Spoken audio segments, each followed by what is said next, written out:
अगर हम बात करें क्लिनिकल से related to the nerve injury जो कि स्पेसिफिक रीजन्स या ट्राइंगल्स ऑफ नेक को सप्लाई कर रही हैं, तो सबसे पहले हम देखते हैं स्पाइनल एक्सेसरी नर्व की इंजरी या लीजन की वजह से क्या होता है।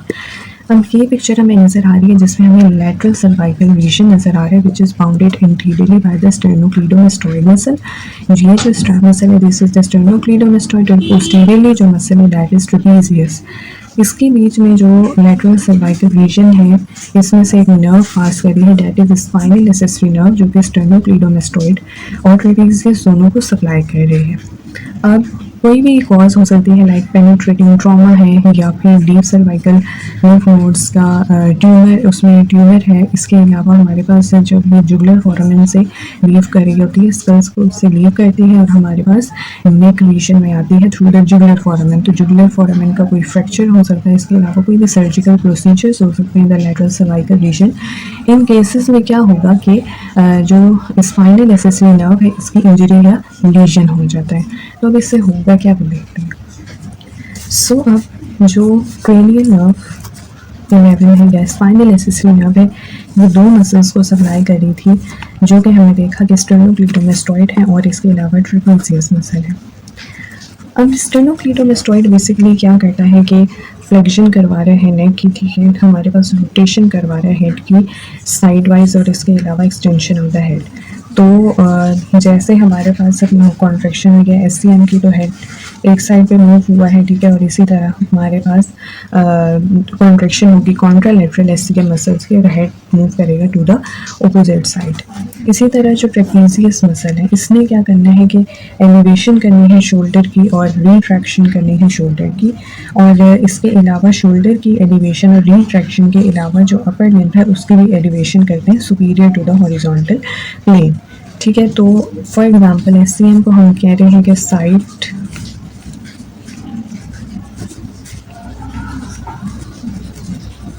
मूवमेंट्स हो गई हैं और ट्रेपेजियस का जो मेन एक्शन है elevation off shoulder and upper limb, ठीक है, और इसके अलावा इसमें जो है वो रिट्रैक्शन भी करवानी है शोल्डर की। अब जो मेन चीज़ है डैट इज़ द एलिवेशन जो हमें बहुत प्रोमिनेंट नज़र आएगी अगर क्रेनियल नर्व 11 की इंजरी है। तो क्या होगा कि ट्रेपेजियस मसल की एट्रोफी हो जाएगी और उसकी वजह से वीकनेस होगी and then atrophy of the trapezius होगी। तो शोल्डर्स की एलिवेशन नहीं हो सकती है या अपर लिम्स की एलिवेशन नहीं हो सकती है। जब एलिवेशन नहीं होती है तो उसकी वजह से ड्रूपिंग ऑफ शोल्डर ऐसे पेशेंट्स में नज़र आता है। ड्रूपिंग ऑफ शोल्डर्स यानी जो कंधे ढलक जाते हैं तो बेसिकली उनको हम ड्रूपिंग ऑफ शोल्डर्स कहते हैं जो कि क्रेनियल नर्व 11 की इंजरी में हमें नज़र आ रहा होता है। इसी तरह अगर स्टेर्नोक्लीडोमास्टोइड की बात करें तो एक साइड पे तो मूवमेंट हो सकेगी लेकिन ऑपोजिट साइड की जो मूवमेंट है उसमें वीकनेस नज़र आएगी, ठीक है। ऑपोजिट साइड की मूवमेंट में ऑपोजिट साइड मूवमेंट वीकनेस इसमें, ठीक है। तो अब ये जो बेसिकली साइंस हैं वो कब नज़र आएंगे जब हमारे पास यूनिलैटरल लीजन है।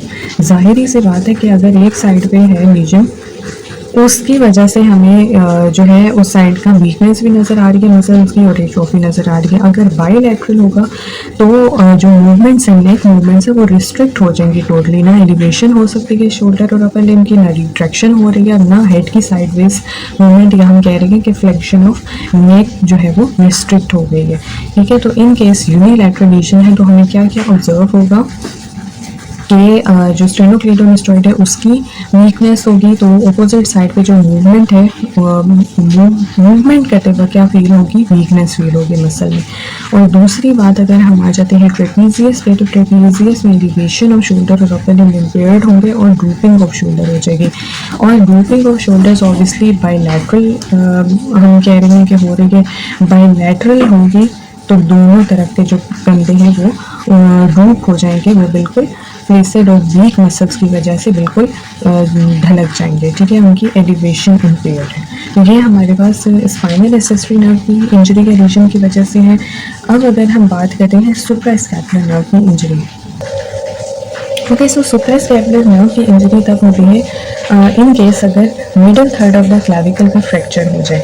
तो अब सुप्रास्कैपुलर नर्व सप्लाई किसको करेगी कि सुपरास्पाइनेटस एंड इंफ्रास्पाइनेटस मसल्स, जो कि हमारे पास दो इंपॉर्टेंट रोटेटर कफ मसल्स हैं अराउंड द ग्लेनोह्यूमरल जॉइंट। अब जो हमारे पास अगर मैं बात करूँ इंफ्रास्पाइनेटस मसल की, इंफ्रास्पाइनेटस मसल में क्या करवानी होती है, लैटरल रोटेशन करवानी है शोल्डर जॉइंट की, जबकि सुप्रास्पाइनेटस में इनिशियल एबडक्शन करवानी होती है शोल्डर जॉइंट की अप टू 15 डिग्रीज। तो ऑब्वियसली जब हमारे पास सुप्रास्कैपुलर नर्व की इंजरी होगी तो इन दोनों मसल्स की जो है वो पैरालिसिस हो जाएगी। अब अगर इंफ्रास्पाइनेटस मसल का देखें तो इसमें तो करवानी थी lateral rotation of the shoulder joint. जब लैटरल रोटेशन नहीं हो पाएगी क्योंकि इंफ्रास्पाइनेटस मसल एट्रोफी होगा, तो इसके जो एंटेगोनिस्ट मसल है जो कि मीडियली रोटेट करवाते हैं शोल्डर जॉइंट को, वो एक्टिव हो जाएंगे और शोल्डर जॉइंट को मीडियली रोटेटेड पोजीशन में जो है वो रखेंगे। अब जैसे इस डायग्राम में नजर आ रहे हैं जो कि वेटर स्टिप पोजीशन है, खासतौर पे ये एब ड्यूशेन पैल्सी में नजर आती है जब हमारे पास ब्रेकियल प्लेक्सिस के जो अपर लीजन्स होते हैं ब्रेकियल प्लेक्सिस का, उस केस में भी वेटर स्टिप पोजीशन हमें नजर आ रही होती है। तो इंफ्रास्पाइनेटस के मसल के लीजन की पैरालिसिस के केस में क्या होगा कि जो मीडियली रोटेटेड आर्म रहेगा due to the action of the medial rotators, तो वो रिजेंबल करेगा वेटर स्टिप पोस्चर को, ठीक है, और हैंड इस तरह से हमारे पास जो है वो प्रोनेटेड रहेगा।